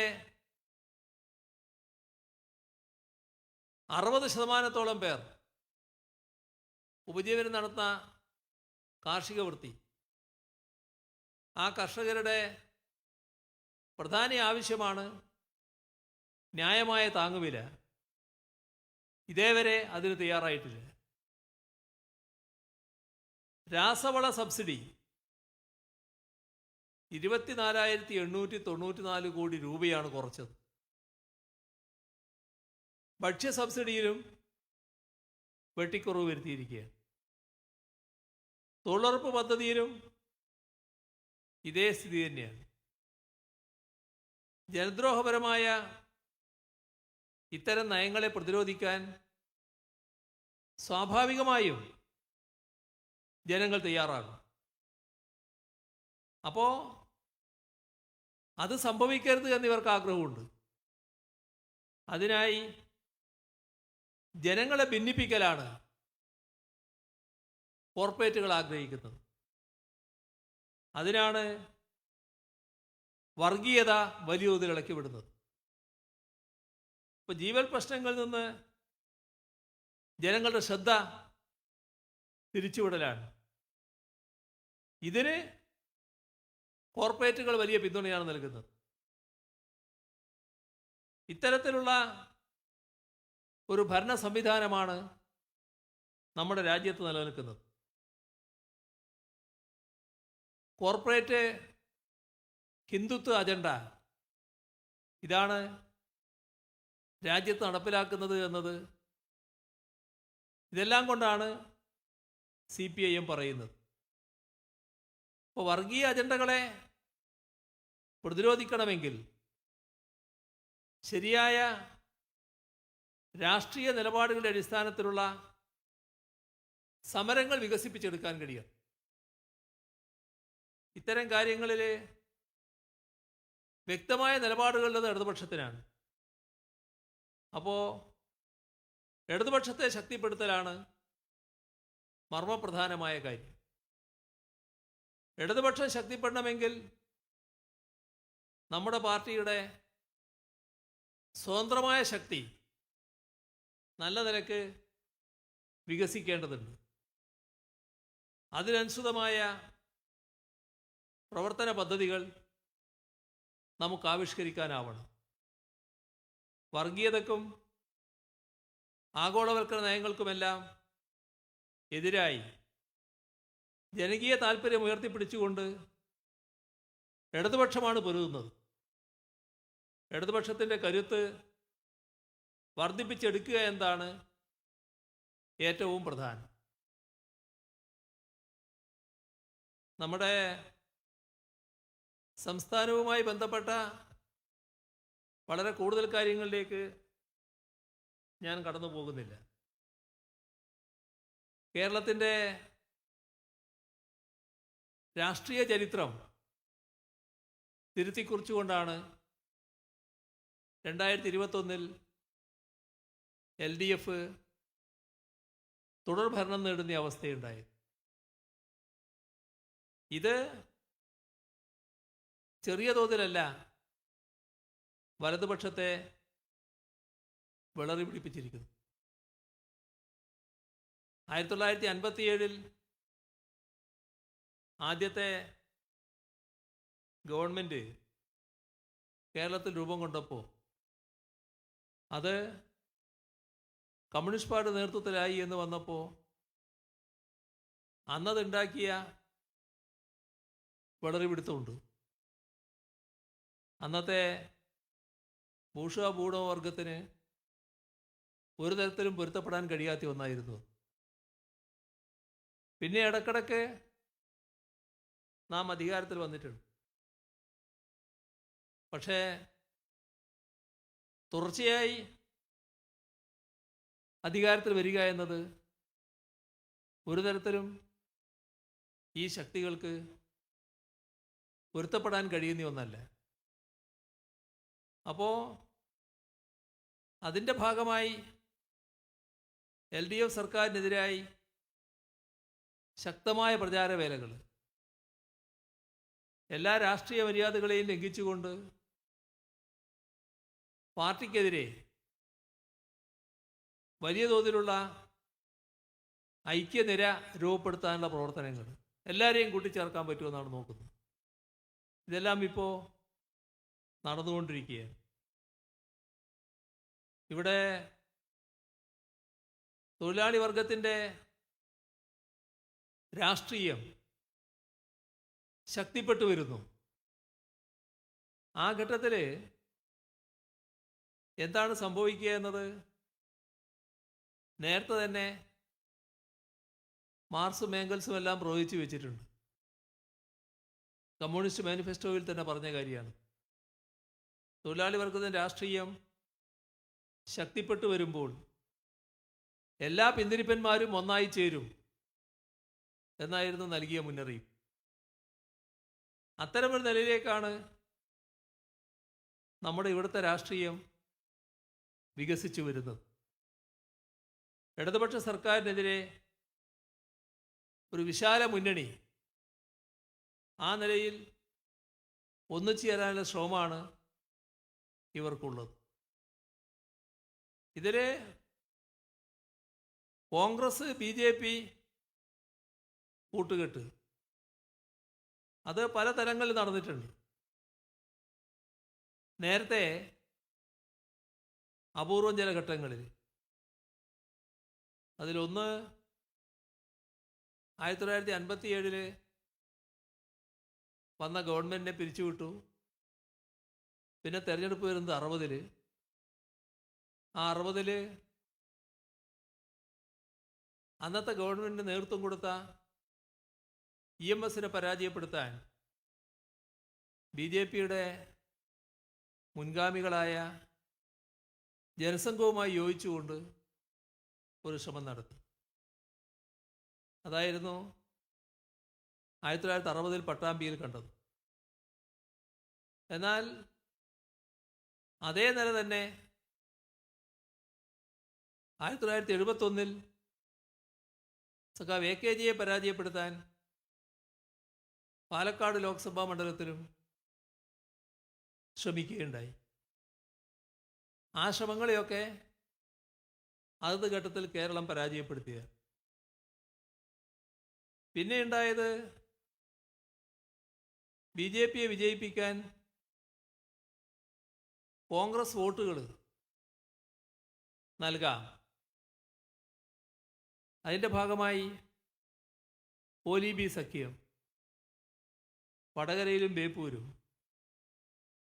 BJPയുടെ സ്ഥാനാർത്ഥികൾ UDF വോട്ട് കൊടുക്കുക. പക്ഷേ അതും പരാജയപ്പെടുത്തി. മൂന്നാമത്തെ ഘട്ടം ഇവിടെ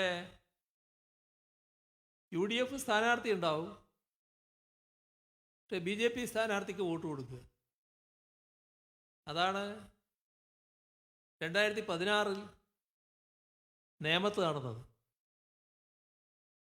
ഇപ്പോൾ തൃശ്ശൂരിലും ലോക്സഭാ മണ്ഡലത്തിലും അതേ നില ആവർത്തിച്ചായി കാണുന്നുണ്ട്. അപ്പോൾ ബി ജെ പിയും യു ഡി എഫും തമ്മിലുള്ള ഒത്തുപോക്ക്, ഇത്തരമൊരു കൂട്ടുകെട്ട്, അത് പല രീതിയിൽ പുറത്തു വരുന്നുണ്ട് എന്നർത്ഥം. ഇത് മറച്ചു വെക്കണം അവർ. അവർക്ക് ഏറ്റവും പ്രധാനം ഇത് മറച്ചു വെക്കാൻ മറു ആരോപണം ഉന്നയിക്കലാണ്. അതിനവർ സാധാരണഗതിയിൽ ആരും വിശ്വസിക്കാനിടയില്ലാത്ത പ്രചരണങ്ങളാണ് നടത്തുന്നത്. ബി ജെ പിയും ഇടതുപക്ഷവും തമ്മിൽ കൂട്ടുകെട്ടാണ് എന്ന് പറഞ്ഞുകൊണ്ടുള്ള പ്രചരണം. ഇവിടെ അധികാരം, അതിനുവേണ്ടി എന്തും ചെയ്യാം എന്ന നിലയിലാണ് കോൺഗ്രസ് നിൽക്കുന്നത്. യു ഡി എഫ്, മുസ്ലിം ലീഗ് ഉൾപ്പെടെ അതിന് അനുസൃതമായ നിലപാട് സ്വീകരിച്ചു പോവുകയാണ്. ബി ജെ പിയെ കൂടെ നിർത്തുക, അവർക്ക് സീറ്റുകൾ നൽകുക, ഇതൊക്കെ അധികാര താല്പര്യത്തിൻ്റെ ഭാഗമായി യു ഡി എഫ് നീക്കുന്ന കാര്യങ്ങളാണ്. എന്നാൽ അതേസമയം ന്യൂനപക്ഷ വിഭാഗങ്ങളുടെ പേരിൽ വർഗീയത സൃഷ്ടിക്കാൻ ശ്രമിക്കുന്ന ജമാഅത്തെ ഇസ്ലാമി, SDP, ഇവരുമായി പരസ്യമായ ബന്ധമാണ് കോൺഗ്രസിനും യു ഡി എഫിനുമുള്ളത്. ഇത്തരത്തിൽ ഭൂരിപക്ഷ വർഗീയതയെ ഒരു ഭാഗത്ത്, അതേസമയം തന്നെ ന്യൂനപക്ഷ വർഗീയതയെയും ചേർത്ത് നിർത്തി മുന്നോട്ട് പോകാനുള്ള ശ്രമമാണ് യു ഡി എഫ് നടത്തുന്നത്. ഇത് ശരിയായ രീതിയിൽ തുറന്നു കാണിക്കപ്പെടേണ്ട ഒരു കാര്യമാണ്. കേരളത്തിൻ്റെ മതനിരപേക്ഷത തകർക്കാനും ജനകീയ താല്പര്യങ്ങൾ ഉയർത്തിപ്പിടിക്കുന്ന സർക്കാരിനെ ദുർബലപ്പെടുത്താനുമാണ് ഈ രീതിയിലൊരു കൂട്ടുകെട്ടുണ്ടാക്കുന്നത്. ഇത്തരം മഴവിൽ സഖ്യം രൂപപ്പെട്ടെങ്കിലും ശക്തമായ പ്രചരണങ്ങൾ ഇക്കൂട്ടർ നടത്തുന്നുണ്ടെങ്കിലും ജനങ്ങളിൽ വലിയ തോതിൽ ഏശിയിട്ടില്ല എന്നത് തന്നെയാണ് ഈ കഴിഞ്ഞ ഉപതെരഞ്ഞെടുപ്പ് ഫലം കാണിക്കുന്നത്. ഉപതെരഞ്ഞെടുപ്പ് വയനാട് പാർലമെൻറ്റ്, ചേലക്കര അസംബ്ലി മണ്ഡലം, പാലക്കാട് അസംബ്ലി മണ്ഡലം, അതിൽ വയനാടും പാലക്കാടും നേരത്തെ യു ഡി എഫ് ജയിച്ചു നിന്ന മണ്ഡലങ്ങളാണ്. പാലക്കാടാണെങ്കിൽ 2016 തന്നെ LDF 3-ാം സ്ഥാനത്ത് പോയ മണ്ഡലമാണ്. ഇവിടെ ചേലക്കര LDF വിജയിച്ച് നിൽക്കുന്ന മണ്ഡലം. ചേലക്കരയിൽ LDFനെ പരാജയപ്പെടുത്തിയാൽ LDFന് കനത്ത തിരിച്ചടിയായി എന്ന് പറഞ്ഞുകൊണ്ട് വൻപിച്ച പ്രചാരവേല സംഘടിപ്പിക്കാമെന്നായിരുന്നു UDFൻ്റെ കണക്കുകൂട്ടൽ. അതിനാവശ്യമായ എല്ലാ പ്രവർത്തനവും അവർ നടത്തി. പക്ഷേ ചേലക്കര LDF സ്ഥാനാർത്ഥിക്ക് നല്ല രീതിയിൽ ജയിച്ചു വരാനായി. പാലക്കാട് ഉപതെരഞ്ഞെടുപ്പിൽ പോളിംഗ് കുറഞ്ഞിട്ടും LDFൻ്റെ വോട്ട് വർദ്ധിപ്പിക്കാനുമായി. അപ്പോൾ ഭരണവിരുദ്ധ വികാരം അത് വലിയ തോതിൽ ഉയർത്തിക്കാട്ടാൻ ശ്രമിച്ചെങ്കിലും അതല്ല വസ്തുത എന്ന് തെളിയിക്കുന്ന അവസ്ഥയാണ് ഉണ്ടായത്. LDFനെ നല്ല രീതിയിൽ ഇത്തരം പ്രചാരവേലകളെ എതിർക്കാനായി എന്നത് തന്നെയാണ് നമ്മുടെ മുന്നിലുള്ള വസ്തുത. ഇവിടെ സംസ്ഥാന സർക്കാർ സ്വീകരിക്കുന്ന നയസമീപനം ഏറ്റവും പ്രധാനപ്പെട്ടൊരു ഘടകം തന്നെയാണ്. ഇപ്പോൾ രാജ്യത്താകെ വർഗീയ സംഘർഷങ്ങളാണ്. വർഗീയ സംഘർഷമില്ലാത്ത ഒരു സംസ്ഥാനമായാണ് കേരളം നിലനിൽക്കുന്നത്. ഇവിടെ വർഗീയ ശക്തികളില്ലാത്തതുകൊണ്ടല്ല, അവർ തലപൊക്കുമ്പോൾ ശക്തമായ നടപടി സ്വീകരിച്ചു പോവുകയാണ്. അതേപോലെ തന്നെ സാമൂഹ്യ സുരക്ഷാ പദ്ധതികൾ തകർക്കാൻ കേന്ദ്ര ഗവൺമെൻറ് വിവിധ നടപടികൾ സ്വീകരിക്കുകയാണ്. നമ്മുടെ സംസ്ഥാനത്ത് 1600 രൂപ വീതമാണ് സാമൂഹ്യക്ഷേമ പെൻഷൻ നൽകുന്നത്. 60 ലക്ഷത്തിലധികം പേർക്ക് ആ പെൻഷൻ നാം നൽകുകയാണ്. ആരോഗ്യ വിദ്യാഭ്യാസ മേഖലയിൽ നിന്ന് കേന്ദ്ര സർക്കാർ പിൻവാങ്ങുമ്പോൾ ആരോഗ്യ മേഖലയെ നല്ല രീതിയിൽ സംരക്ഷിക്കാനാണ് നാം നടപടിയെടുക്കുന്നത്. ആർദ്രം മിഷൻ സാമൂഹ്യ ആരോഗ്യ കേന്ദ്രങ്ങൾ കുടുംബാരോഗ്യ കേന്ദ്രങ്ങളാക്കി മാറ്റി എന്ന് മാത്രമല്ല, താലൂക്ക് ആശുപത്രി മുതൽ മെഡിക്കൽ കോളേജ് ആശുപത്രി വരെ നല്ല രീതിയിലുള്ള സൂപ്പർ സ്പെഷ്യാലിറ്റി സൗകര്യങ്ങൾ ഒരുക്കിക്കൊണ്ടിരിക്കുകയാണ്.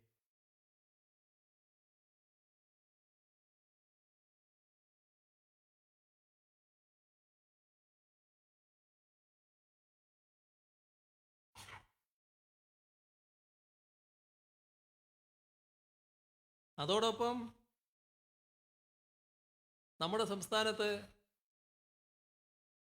തലചായ്ക്കാനൊരിടം ലൈഫ് മിഷൻ്റെ ഭാഗമായി അത് 4.25 ലക്ഷത്തിലധികം വീട് ഇപ്പോൾ നിർമ്മിച്ചു കഴിഞ്ഞു. ബാക്കി വീടുകൾ ഏതാനും മാസങ്ങൾ കൊണ്ട് പൂർത്തീകരിക്കാനുള്ള ശ്രമത്തിലുമാണ്. അതോടൊപ്പം തന്നെ അതിദാരിദ്ര്യം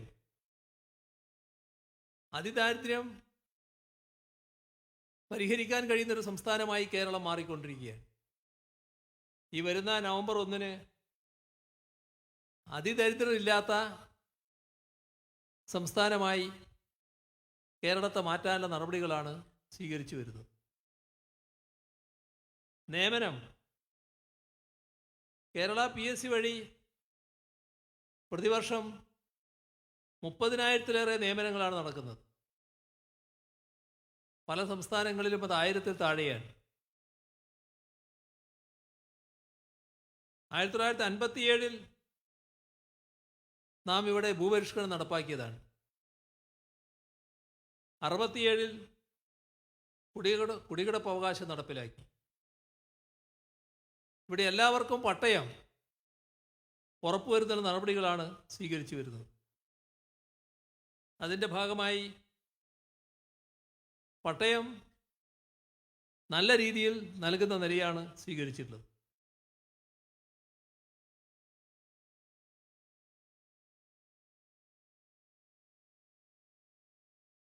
എല്ലാ വിദ്യാർത്ഥികൾക്കും മികച്ച വിദ്യാഭ്യാസം ഉറപ്പുവരുത്താനുള്ള നടപടികൾ സ്വീകരിക്കുന്നു. പാഠ്യപദ്ധതി പരിഷ്കരണവും നല്ല നിലയിൽ നടക്കുകയാണ്. അക്കാദമിക് നിലവാരം ഉയർത്താനുള്ള നടപടികളാണ് സ്വീകരിച്ചു വരുന്നത്. ഉന്നത വിദ്യാഭ്യാസ മേഖലയെ ശാക്തീകരിക്കാനുള്ള പ്രവർത്തനങ്ങൾക്ക് ഫലം കണ്ടു തുടങ്ങി. നമ്മുടെ രാജ്യത്തെ 12 സർവകലാശാലകൾ എടുത്താൽ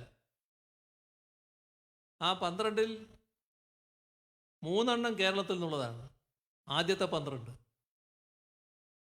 അതിൽ 9-ാം സ്ഥാനത്ത് കേരള സർവകലാശാല, 10-ാം സ്ഥാനത്ത് കൊച്ചിൻ സർവകലാശാല, 11ാം സ്ഥാനത്ത് മഹാത്മാഗാന്ധി സർവകലാശാല. കാലിക്കറ്റ് സർവകലാശാല 43ാം സ്ഥാനത്തുണ്ട്. ഇത് നേരത്തെ 100 പിറകിലേ ഉണ്ടായിരുന്നുള്ളൂ. ആദ്യത്തെ 100 കോളേജുകൾ, അതിൽ 16 കോളേജുകൾ നമ്മുടെ സംസ്ഥാനത്തുള്ളതാണ്. 300 കോളേജുകൾ എടുത്താൽ അതിൽ 71 എണ്ണം കേരളത്തിൽ നിന്നുള്ളതാണ്. അതിൽ 16 എണ്ണം സർക്കാർ കോളേജുകളുമാണ്. നമ്മുടെ സംസ്ഥാനം നല്ല രീതിയിൽ വികസിപ്പിക്കാനുള്ള ശ്രമങ്ങളാണ് നടന്നുകൊണ്ടിരിക്കുന്നത്. അടിസ്ഥാന ജനവിഭാഗത്തിൻ്റെ താല്പര്യങ്ങൾ സംരക്ഷിക്കാനുള്ള ശ്രമങ്ങൾ ഒരു ഭാഗത്ത്, അതേസമയം തന്നെ അഭ്യസ്തവിദ്യരായ യുവജനങ്ങളുടെ തൊഴിലില്ലായ്മ പരിഹരിക്കുന്നതിന് നല്ല നടപടിയാണ് സർക്കാർ സ്വീകരിച്ചു പോകുന്നത്. അതിനായി നിക്ഷേപം വലിയ തോതിൽ വരണം. ഇപ്പോൾ നിക്ഷേപ സൗഹൃദ സംസ്ഥാനം ഇന്ത്യ രാജ്യത്ത് 1ാം സ്ഥാനത്ത് നമ്മളാണ്. വളരെ പുറകിലായിരുന്നു നമ്മൾ. ഇവിടെ നിക്ഷേപേ വരൂല എന്നുള്ള കണക്കൂട്ടലായിരുന്നു.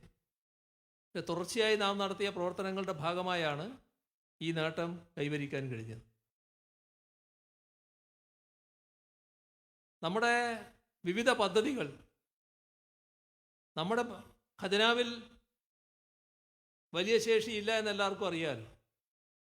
അതിനാണ് മറ്റൊരു സ്രോതസ്സ് എന്ന നിലയ്ക്ക് കിഫ്ബിയെ പുനർജീവിപ്പിച്ചത്. കിഫ്ബി ഇതിനകം 90,000 കോടി രൂപയുടെ പദ്ധതികൾ സംസ്ഥാനത്ത് ഏറ്റെടുത്തിരിക്കുകയാണ്. PSC നിയമനങ്ങളെ കാര്യം ഞാൻ നേരത്തെ പറഞ്ഞു. ഇതിൽ കാണേണ്ടത് യൂണിയൻ പബ്ലിക് സർവീസ് കമ്മീഷൻ പുറത്തുവിടുന്ന കണക്കുകളാണ്. നമ്മൾ 40% നിയമനം കേരളത്തിലാണ് നടത്തുന്നത്. കഴിഞ്ഞ സർക്കാർ പൂർത്തീകരിക്കാൻ പറ്റാതെ പോയ നിരവധി പദ്ധതികൾ LDF അധികാരത്തിൽ വന്നപ്പോഴാണ് നടപ്പാക്കിയത്. ഒരുപാട് പദ്ധതികൾ നമുക്കറിയാവുന്നതാണ്. നാഷണൽ ഹൈവേയുടെ ഉദാഹരണം നമ്മുടെ മുന്നിൽ തന്നെയുണ്ട്. Kochi Edamon power highway, GAIL pipeline, വിഴിഞ്ഞം തുറമുഖം യാഥാർത്ഥ്യമാക്കി ലോകത്തെ വൻകിട തുറമുഖങ്ങളിൽ ഒന്ന്, ഇന്ത്യയിലെ ഏറ്റവും വലിയ തുറമുഖം. കേന്ദ്രത്തിൻ്റെ നിലപാടുകൾ നമ്മുടെ സംസ്ഥാനത്തെ മുന്നോട്ട് നയിക്കുന്നതിന് സഹായകരമായതല്ല. വലിയ തോതിൽ സംസ്ഥാനത്തെ തകർക്കുന്നതിന് നടപടികളാണ് കേന്ദ്ര സർക്കാർ സ്വീകരിച്ചു വരുന്നത്. സർക്കാരിൻ്റെ പ്രവർത്തനങ്ങൾ തടസ്സപ്പെടുത്താൻ കേന്ദ്ര അവഗണന ശക്തമായാണ് നിലനിൽക്കുന്നത്. നികുതി കൂടുതൽ സമാഹരിച്ച് മുന്നോട്ട് പോവുക, വരുമാനം വർദ്ധിപ്പിക്കുക, തനത് വരുമാനം വർദ്ധിപ്പിക്കുക, ഇതാണ് നാം സ്വീകരിക്കുന്ന നിലപാട്. ഇതിൻ്റെ ഭാഗമായി ഒരു സംസ്ഥാനത്തിൻ്റെ വരുമാനം എന്നത് സംസ്ഥാനത്തിൻ്റെ വരുമാനം മാത്രമല്ല, കേന്ദ്ര ഗവൺമെൻറ് നൽകുന്ന പണമുണ്ട്, വായ്പയെടുക്കുന്ന പണവുമുണ്ട്. സംസ്ഥാനത്തിൻ്റെ തനത് വരുമാനം നല്ലതുപോലെ വർദ്ധിച്ചിട്ടുണ്ട്. മറ്റത് രണ്ടും വലിയ തോതിൽ കുറവ് വരുത്താനുള്ള ശ്രമമാണ് കേന്ദ്ര ഗവൺമെൻറ് നടത്തുന്നത്. GST വന്നതോടെ നികുതി വർധനവിൻ്റെ അവസരമൊക്കെ ഇല്ലാതായി. അതോടൊപ്പം നമുക്ക് ലഭിക്കേണ്ടത് ലഭിക്കുന്നില്ല. 57,000 കോടി നമുക്ക് ലഭിച്ചില്ല. കടമെടുക്കാനുള്ള അവകാശം അത് നിഷേധിക്കുന്ന നില. അപ്പോൾ കാര്യങ്ങൾ ഉദ്ദേശിച്ച പോലെ നീക്കാൻ പറ്റാത്ത സാഹചര്യം നിലനിൽക്കുന്നു. കേന്ദ്ര സർക്കാരിൻ്റെ നയങ്ങൾ അതേപോലെ നടപ്പാക്കിയില്ലെങ്കിൽ കേന്ദ്ര വിഹിതവും പദ്ധതികളും നൽകില്ല എന്നതാണ് നിലപാട്. അത് വളരെ പരിഹാസ്യമായ നിലയിലേക്കടക്കം കാര്യങ്ങൾ എത്തുകയാണ്. നമ്മളിപ്പോൾ 4,25,000-ലധികം വീടുകളാണ് ലൈഫ് മിഷനിൽ പൂർത്തിയാക്കിയത്. അതിൽ കുറച്ച് വീടുകൾക്ക് കേന്ദ്ര സഹായമുണ്ട്. അപ്പോൾ അതിലൊരു ഗണം 22,000 കിട്ടുക കേന്ദ്ര ഗവൺമെൻറ് ഒരു വീട്ടിന്. ആ 22,000 കഴിച്ച് ബാക്കിയുള്ളതെല്ലാം സംസ്ഥാനം എടുത്താണ് നമ്മുടെ വീട് പൂർത്തിയാക്കുന്നത് 4 ലക്ഷത്തിന്. ഇപ്പോൾ കേന്ദ്ര ഗവൺമെൻറ് പറയുന്നത് ഓരോ വീട്ടിൻ്റെയും മുന്നിൽ ഒരു ലോഗോ വെക്കണം, കേന്ദ്ര ഗവൺമെൻറ് ലോഗോ, അതിൽ ചില ഫോട്ടോ കാര്യങ്ങളൊക്കെ വെച്ചിട്ട്. അപ്പോൾ നമ്മൾ പറഞ്ഞു അത് സാധിക്കുന്ന കാര്യമല്ല. കാരണം ഞങ്ങൾ 4 ലക്ഷത്തിലധികം വീട് ഇവിടെ പൂർത്തിയാക്കി. എവിടെയും ഒരു ലോഗോ ഇല്ല, ആരുടെയും ഫോട്ടോ ഇല്ല. ആ വീട് അവരുടെ വീടാണ്, അവരുടെ സ്വന്തം വീടാണ്. അത് ആരോ നൽകിയ വീടാണ് എന്നൊരു ചിത്രം ഉണ്ടാക്കാൻ ഞങ്ങൾ ആഗ്രഹിക്കുന്നില്ല. അത് അവരുടെ അഭിമാനത്തെ ചോദ്യം ചെയ്യുന്ന ഒന്നായിരിക്കും. അപ്പോൾ ഞങ്ങളത് അംഗീകരിക്കില്ല എന്ന് പറഞ്ഞു. അപ്പോൾ പണം തരില്ല. ഏതായാലും ഞങ്ങൾ അംഗീകരിക്കാനില്ല, ഞങ്ങൾ അവരുടെ അഭിമാനത്തെ ചോദ്യം ചെയ്യാൻ തയ്യാറല്ല എന്ന നിലപാട് ഇപ്പോൾ എടുത്തു നിൽക്കുകയാണ്. ഇത്തരത്തിലുള്ള സമീപനങ്ങളാണ് സ്വീകരിച്ചു പോകുന്നത്. ഇത്തരത്തിലുള്ള നടപടികളിലൂടെ ജനങ്ങളെ മാറ്റിമറിക്കാനാവില്ല എന്നതിൻ്റെ തെളിവായിട്ടാണ് ചേലക്കര ഉപതെരഞ്ഞെടുപ്പ് നാം കാണേണ്ടത്. വർഗീയ ശക്തികളെ കൂട്ടുപിടിച്ചുകൊണ്ട് കേരളത്തിൻ്റെ സ്വസ്ഥമായ അന്തരീക്ഷം തകർക്കാനുള്ള നീക്കം അതും നമ്മുടെ സംസ്ഥാനത്ത് നടന്നു വരുന്നുണ്ട്. ഇതെല്ലാം തിരിച്ചറിയാൻ നമുക്ക് കഴിയണം.